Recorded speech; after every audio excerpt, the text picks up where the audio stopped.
outside the camera, so take one step to your... Oh, I see.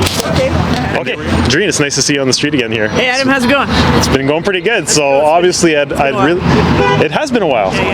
I was really interested. I seen your posts on Facebook there about going to BC in support of the Excelsior 4, Amy Sorrano and Nick Schafer, right? Okay. So I just want to kind of, maybe for the viewers who haven't been up to date on anything that's been going on, maybe can you just give them a basic summary about why they were arrested and the whole court proceedings, and from your opinion, what happened there? Okay, I'll try to do it justice. Well, I think in April of 2019, around 200 activists went into a pig farm known as Excelsior Hog Farm in Abbotsford, and 50 of them were able to get inside of the facility, but like, some were stopped, some were like farmers came out apparently. Anyway, so 50 of them got in there, and Amy Sorrano, of course, was brilliant, and she handled the police very well. Like every time I watched it, I was so impressed with her. And so she was able to get everything accomplished. Like the negotiations were met. It was a peaceful protest, and then they left. Like that was it. But obviously they were arrested. Like they left when they were supposed. Once their goals of having the media come in and view the footage of all the pigs and how horribly they were treated inside the farm, then they left. All right, so that took a few hours. But anyway, they only arrested Amy. They took Amy away, and then they arrested Nick, and then Roy, and then there was another guy. I'm sorry, I don't remember your name. He was. The charges were dropped on that one. Edit it out if I slip up on my mouth, eh? All right. Okay. So they were arrested, and then they were given. Do you know what they were arrested for? Was it break and enter, or? Yeah, I don't know if they originally had more charges, but it came down to I believe break and enter, and then mischief, trespassing. Trespassing, that's what it was. Okay, so trespassing, break and enter, I think to cause mischief or something. Anyway, we went down to the sentencing. And that was last week, right? Last week, yeah, we went down last week. Is that what should we just move on to that? Sure, yeah, let's talk about the actual sentencing when you were actually in the BC and standing outside of the courthouse, correct? Yeah, so we got there the day of the sentencing, 15-hour car ride. A few things happened along the way. I think I puked. BC's a far ride, yeah. Yeah, it was a far ride. Anyway, we got to the courthouse. Amy arrived. They gave a small speech beforehand. We went in, and it was such an emotional. It was emotional to see because you could see Amy's mom's reaction when, like, the judge gave all these bullshit excuses. Okay.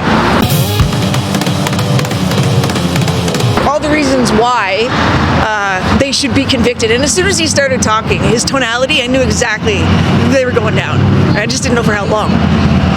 So he gave all these examples of other activists who were all violent and they caused disruptions and all this other stuff, where this one was a nice peaceful event where they left peacefully, but he tried to use all these other examples to say, this is why you're getting sentenced, both of you, basically, for 30 days each.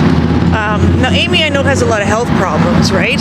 So her mom had pleaded with the court, and there was a lot of letters that everyone sent in on behalf of Amy and Nick.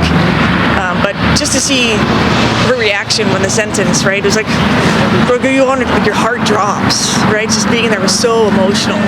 Surprisingly, they're both handling it very, very well, like better than I was. How was the reaction from outside the courthouse of people passing by? There was any engagement from like motorists or people walking on the street? There was a lot of support, actually. There was a lot of honking and solidarity, you know, and there was a lot of supportive solidarity, honking. There's a couple of people that came up, and they had huge signs. Like, I'll put it up later. I'm just going through all the footage now. I have like 153 videos to go through. So with big banners, and there was a ton of people outside the courthouse. So that's why we would have had to trade spots with people. Like, some could only go in at a time. There wasn't enough room for everybody. And then Amy and Nick, they gave a speech afterwards.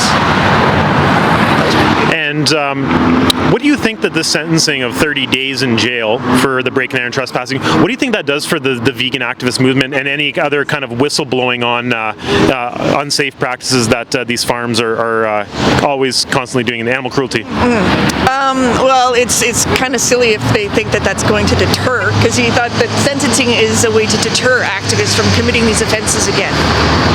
Sorry, dude, you just motivated me. Like, it just lit a fire under all of us. We're just like, really? You're gonna do that on a peaceful protest, right? Well, okay. 30 30 days, 2 years, 10 years. I don't give a shit. I go to jail. And if activists are getting 30 days in jail for whistleblowing on animal cruelty, what do you think farmers should be getting if for actually doing the animal cruelty? Exactly. They're getting nothing. They're getting protection from the police. They're getting protection from the police.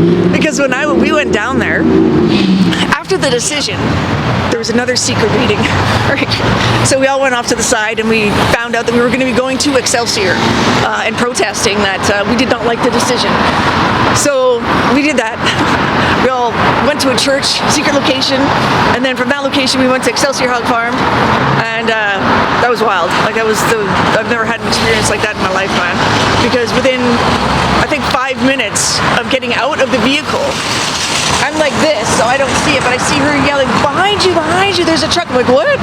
So I go like, oh, fucking, and like, I've got like 3 chronic pain diseases, man. Like, I didn't even give a shit. I just dropped everything. I'm like, woo! We went right to the truck, and full of pigs. Like, and I'd never been that close to pigs in my life. I don't know how it happened, but poor truck guy got cornered in, so he couldn't move.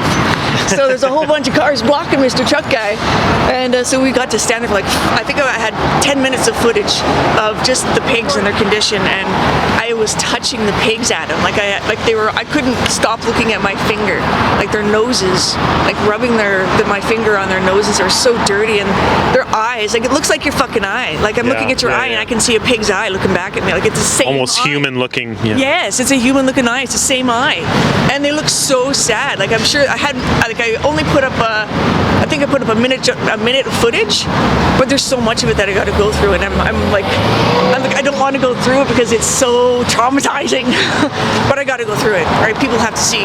I told them that I see them, and that's one of the main reasons why Excelsior 4 went in there, so that we could show everybody what the hell they're doing when they pay for meat products in the store, flesh. You're paying for that torture, and they wanted to show the world, and they're getting punished for that? Like, that makes no sense. And then the farmers are just sitting there going, oh, police, protect us. And they do. They come and they put a line.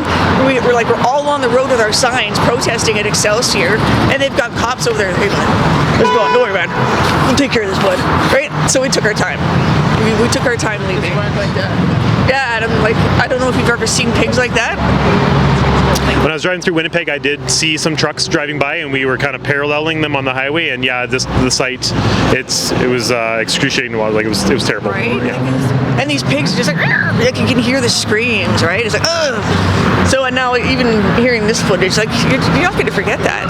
And that's what people need to see. It's pretty traumatic, yeah, for sure. For anybody, and I don't understand how people can just do that for a living and smile and say, it's bread. They're bread. It is bread. Like, it's someone, man. It's someone. Someone, not something. Exactly. So, well, Jareen, thank you so much for talking to me on camera here. I appreciate it so much. No and problem, just Adam. Your being there on behalf of all the activists of Alberta, being in BC for the Excelsior 4. Yeah, for Adam and Nick. And for Adam and Nick. for Nick and Amy. And anybody that hasn't seen Jareen's channel, I'll link it in the description below. Vegan Poet 1973. And I'm sure there'll be lots of footage from her trip over to BC and the activism they did there. So stay tuned to her channel, and our channel will bring you lots more content. Thanks so much.